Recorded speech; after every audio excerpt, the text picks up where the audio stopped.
In the last video in this series, we discussed grain orientation and milling lumber. If you haven't seen that video just yet, you can click the playlist link in the video description. In this video, we discuss the joinery on the legs. It's a full 24 hours after we initially milled the leg pieces, and we checked all of the leg blanks and nothing moved. There was no changes that we could measure from our first milling process, so we went ahead and milled all of the leg pieces to their final dimension and then cross-cut all the pieces at the miter saw to their final length.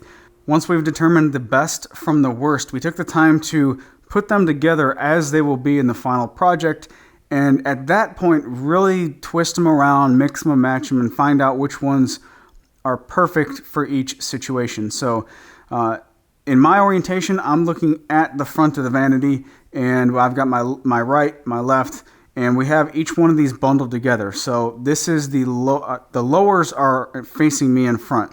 This is the lower left cabinet, the lower right cabinet, the upper left cabinet, the upper right cabinet. And we can really get a good visualization all the way around of what will and will not be seen. So once we've determined the exact orientation for everything, we need to mark the tops of these so we don't screw this up going forward. We need to make sure that these remain in the same orientation when we do the joinery and, of course, obviously the assembly. To reduce the confusion, I labeled each cabinet. So the upper left cabinet is labeled A, upper right is B, lower left C, lower right D. And that's all of the components in here, A, B, C, and D. So a couple things we need to mark on each board is the letter to designate where it goes. So all of these are D, and then just a simple carpenter's triangle to represent where they are in the orientation. This wide face is the front, and of course if we put these together we can determine which one are the backs. So I'm going to do that exact same process for both A, B, and C. Well, all the rest of them.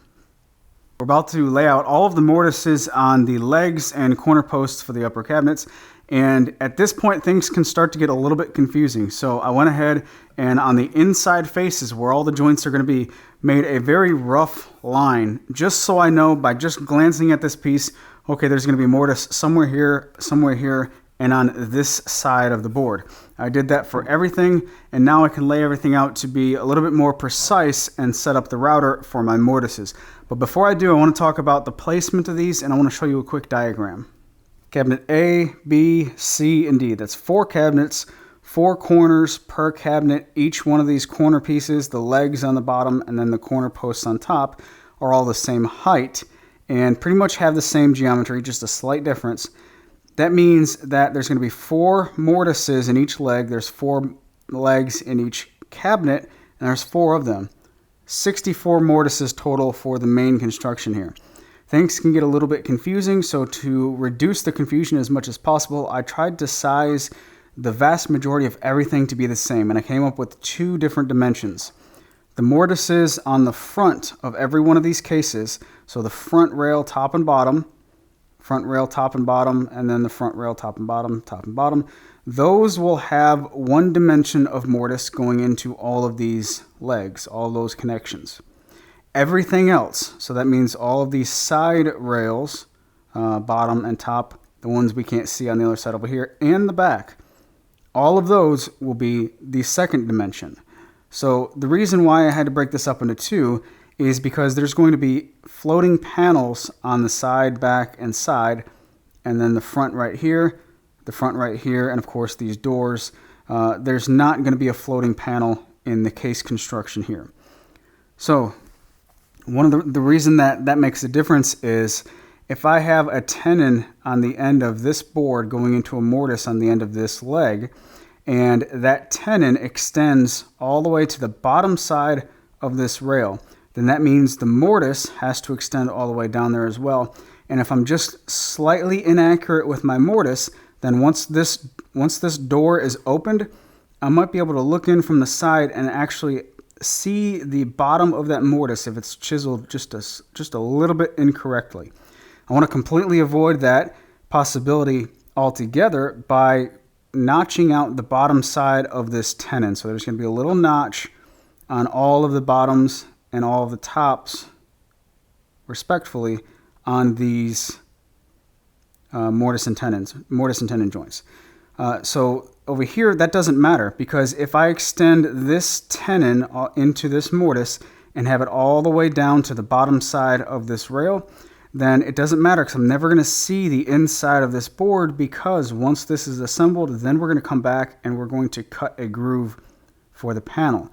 So if I am a little bit inaccurate with my mortise on this piece for this rail, it doesn't matter, because this panel is going to cover up that mortise. It's obviously not a necessity to have two combination squares for the layout, but if you have access to two, it's going to make things a little bit faster for you. So I have this one set at 1/4 of an inch, and on this board, remember I said I just went ahead and made a reference line to designate that somewhere along in here is a mortise. This tells me the mortise will be here, closer towards this face.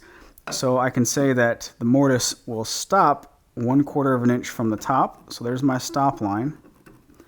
And then I can use the other one to say that my mortise will end over here at this line.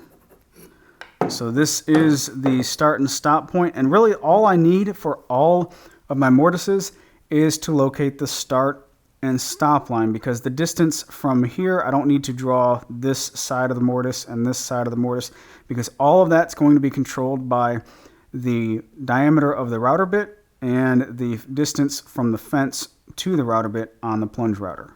To reduce confusion, we're going to go ahead and lay out all of the mortises with a pencil before we make the first cut. I just put my twin screw pipe clamp vise back onto my assembly table, and this will really aid in holding the legs in place while we cut the mortises.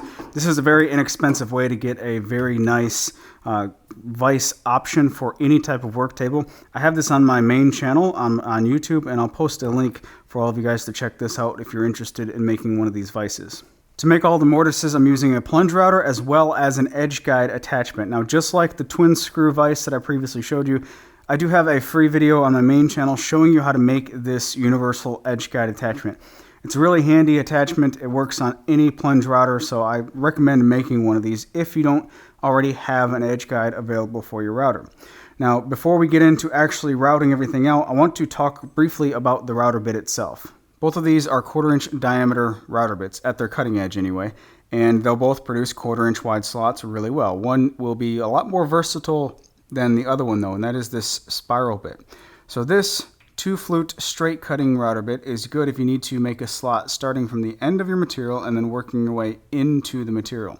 It's not that good if you need to plunge down in the middle and then make your slot, and the reason being is there is no center to this router bit on its end over here.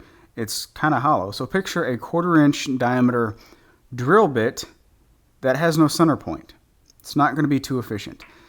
This one, on the other hand, is a 2-flute spiral upcut router bit, and the upcut means it pulls the waste up, which is good for plunging applications like making mortises.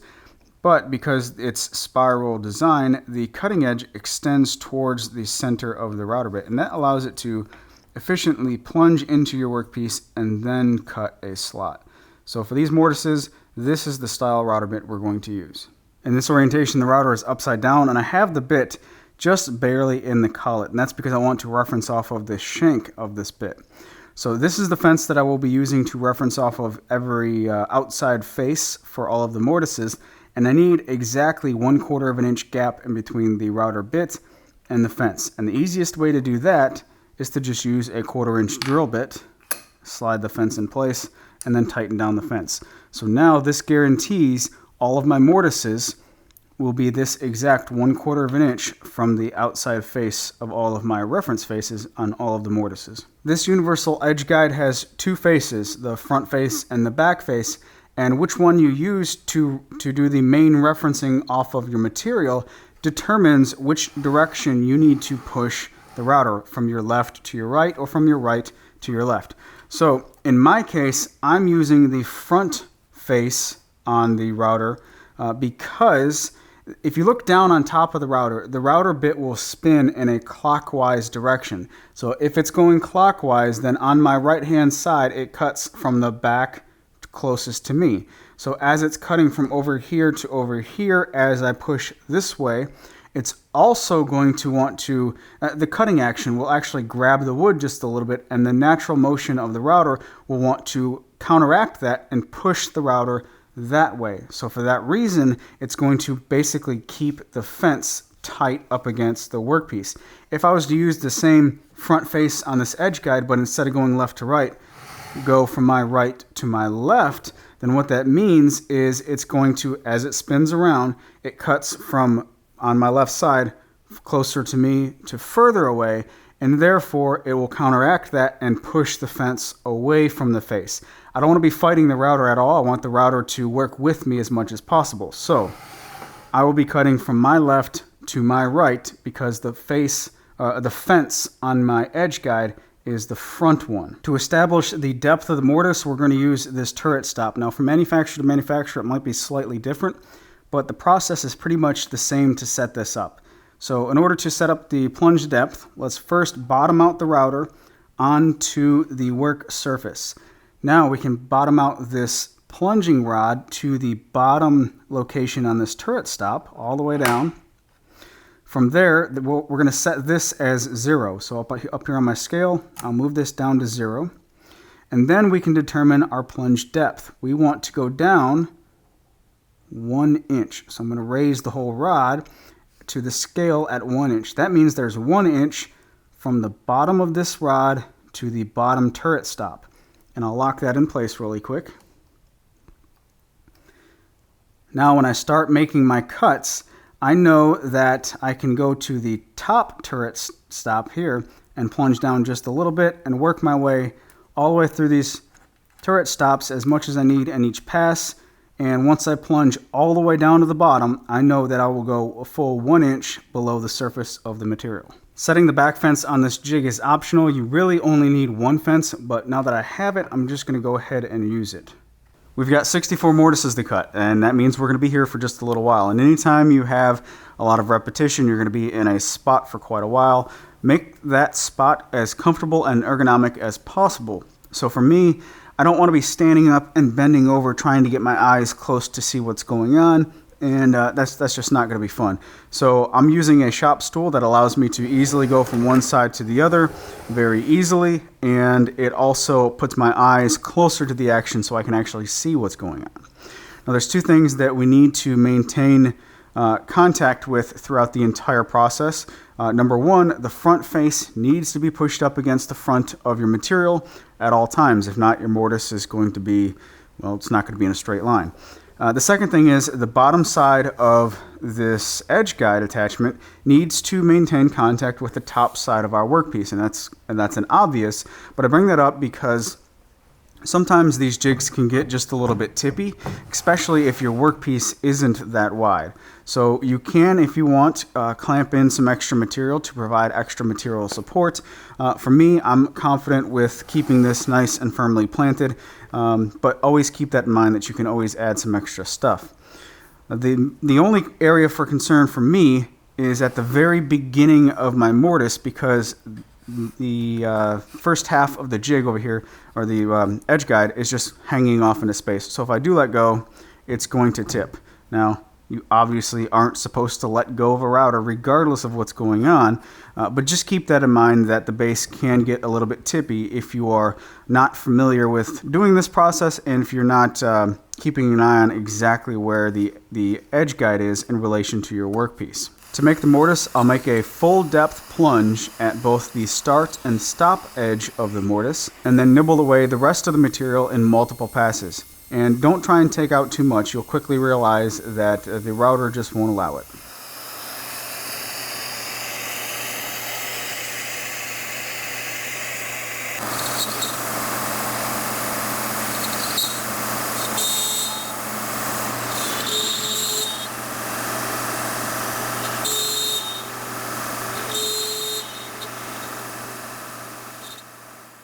With all the mortises done, we're focusing our attention back onto the other side of that joint, which is the tenons.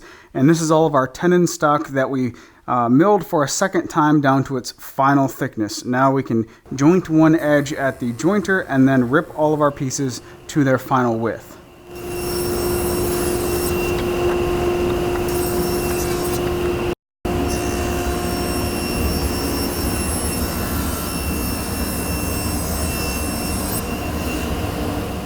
Before cutting all of our pieces to their final length, we're doing a final layout to determine the best color and the best layout for each individual board. So in this orientation, we have the upper cabinet doors.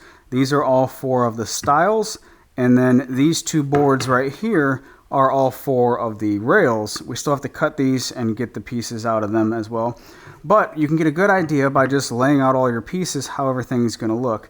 And we've mixed and matched and rotated and moved everything around to where this is the best color match from all the different angles that we will be looking at these doors. So to make sure we don't get anything mixed up, I've labeled every single one of the joints. So 1, 1, 2, 2, 3, 3, 4, 4, 5, 5, and so on, so that once we cut these down the middle and get everything down to our final size, we'll know exactly which pieces go to which joint and the appropriate face that will be seen when it's all said and done. We're going to repeat this process for all of the lower cabinets. We went ahead and laid out all of our pieces in the approximate orientation and tried to mix and match to get the best grain selection as well as the color flow. And for all of my parts, I labeled them the way that works best for me. Label your parts the best way for you, but for me, I determined which cabinet it's going to go into and then the length of that final board as far as its final length. So this board says C11. This means it's cabinet C and it's 11 inches in its total length. That way, once I have all of my parts cut out, I know the approximate location, and then I can just flip it around and make sure I get the best face when I go to do the assembly. But now that we have all of our parts laid out like this, we can go ahead and cut them all to their final length. There's many different ways to cut tenons. You can obviously use a handsaw. You could use a bandsaw to cut all of your tenons.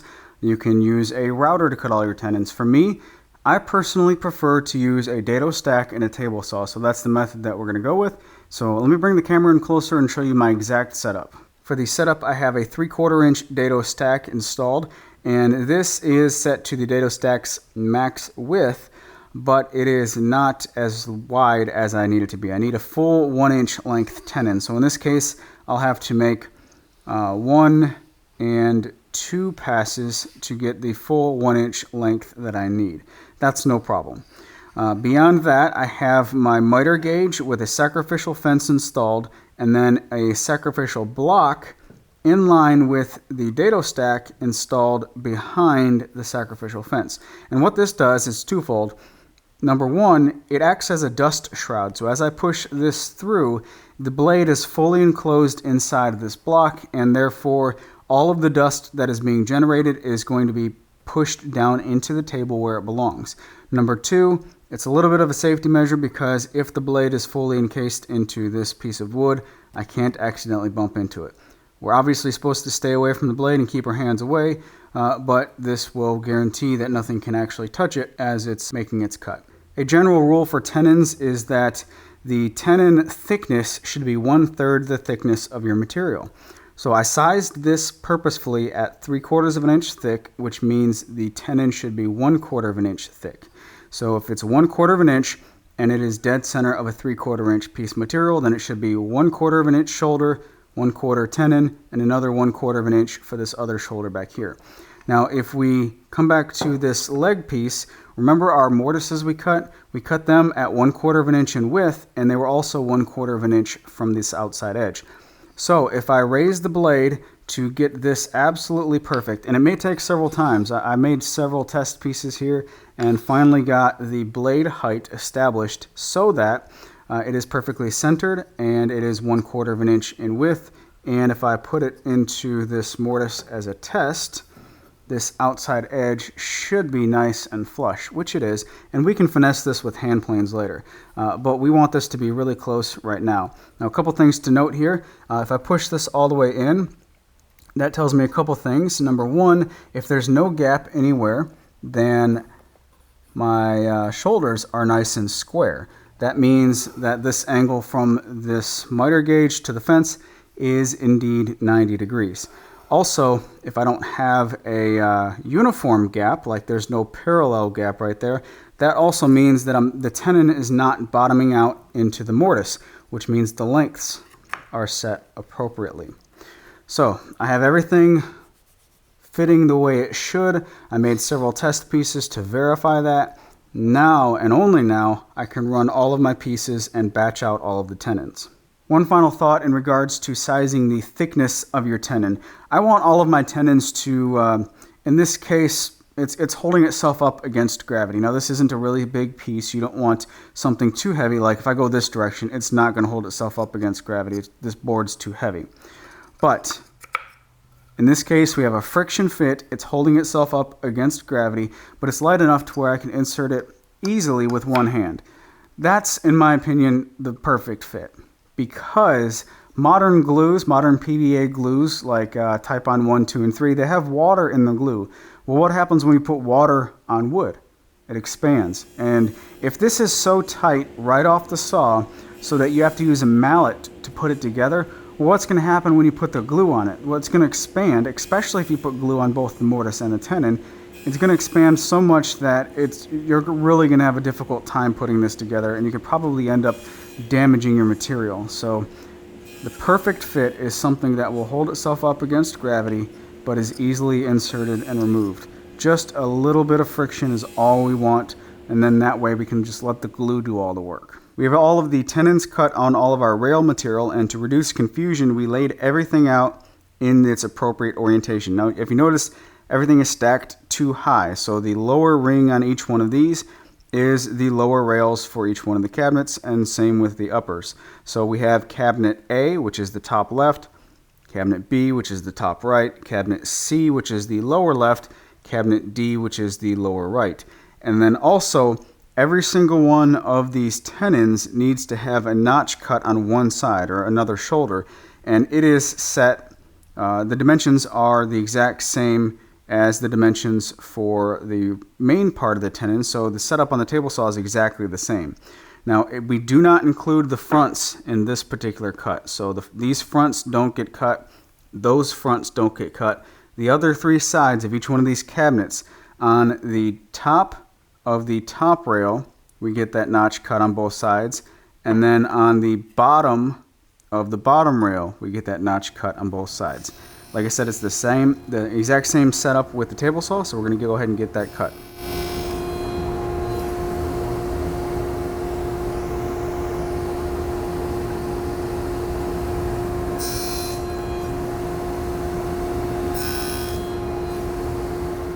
The last thing we need to address before we do our first dry assembly is the fact that we have a square tenon and a round mortise. So you have two options, either square off the mortise or round over the tenon. It's much easier to round off the tenon, and you don't have to be perfectly round. All I'm going to do here is pare down through the end grain with the chisel, and be careful not to take too large of chunks, because sometimes you'll get a little bit of drift, like in this case where it's trying to take way more than what's actually necessary.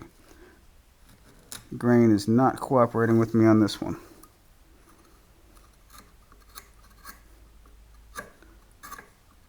Yeah, in this case the grain is going this way, so all I'm going to do is break off chunks if I come down with it. So I'm going to pare off on an angle. Now these don't have to be pretty, all we're doing is trying to make them fit. This side should be a little bit more cooperative. And then at the shoulder, we can just pop off these little slivers. And that's it for the second video in this series. If you enjoyed it, give it a thumbs up and share it with all of your friends. And subscribe so you don't miss the next video in this series, which will be the tongue and groove joinery for frame and panel joints. A couple different ways to show that on both the router table and the table saw. So subscribe so you don't miss that one. Check out my website, jacecustomcreations.com, and in the sidebar, sign up for my email newsletter so you don't miss anything that I publish. And then also, huge shout out to Sean Stone from stoneandsons.net. Check out his website. He's the other gentleman in these videos who's working alongside me throughout this entire project, and he actually purchased all of this beautiful cherry that we get to mess around with. So be sure to check out his website, stoneandsons.net. Until the next time, see you later and have a great day.